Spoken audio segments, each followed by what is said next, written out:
या आपल्याची तलवार जेवढे राजा असतील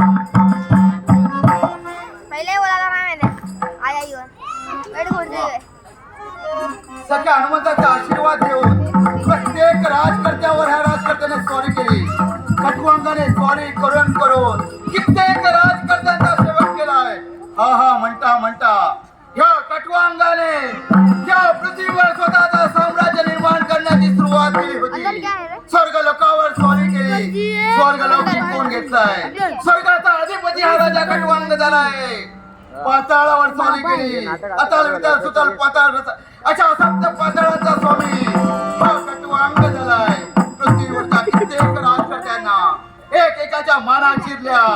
स्वतःचा राजा प्रस्थापित केला आणि या अरण्याच्या ठिकाणी विश्रांती जात असताना सुंदर अशी कन्या कोण आपण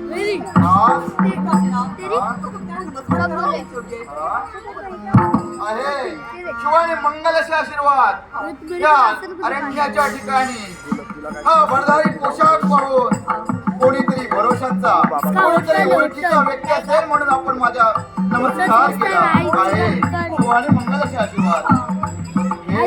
आपलं नाव काय?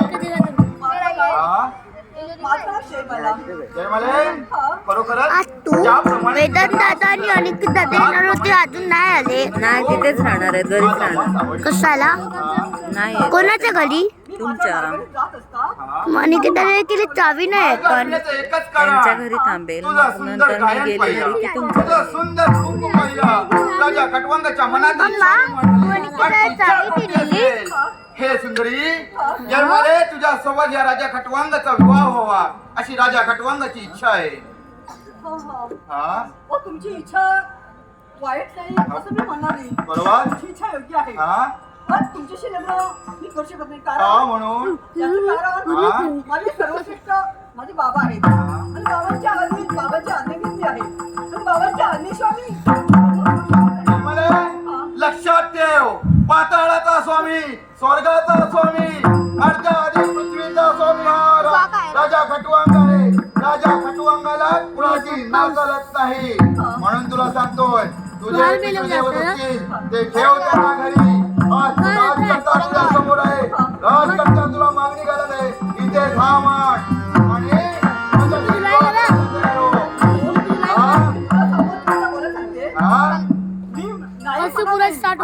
लग्न करायला तयार आहे पण माझ्या बाबांनी जर होकार दिला तुमचा प्रस्ताव जो काय असेल तुझ्या बापापर्यंत तुझ्या जर पोशाखाकडे पाहिजे असेल कुठल्या तरी झोपडीत राहणारी तू दिसतेस. तुझ्या बापापर्यंत झोपडी येण्यापर्यंत मी नाही. अरे मी म्हणजे कोण? अरे मी म्हणजे कोण? एका राजकर्ता. माझ्या राजकर्त्याला तू सांगतेस त्या झोपडीपर्यंत हे कदापि शक्य होणार नाही. कारण तुला विवाह करायचा असेल आत्ताच्या आत्ता या ठिकाणी माझा आणि तुझा विवाह होईल हे लक्षात ठेव.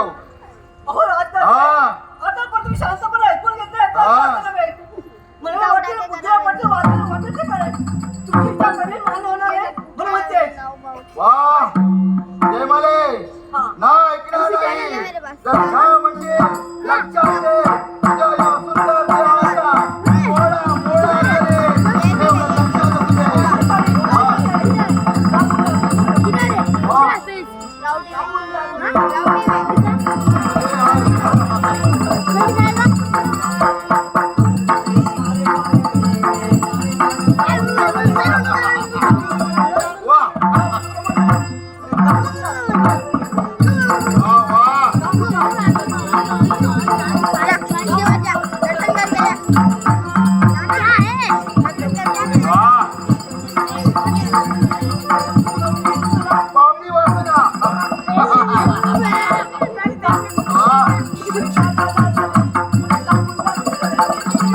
आवाज नाही येतात का थोडंसं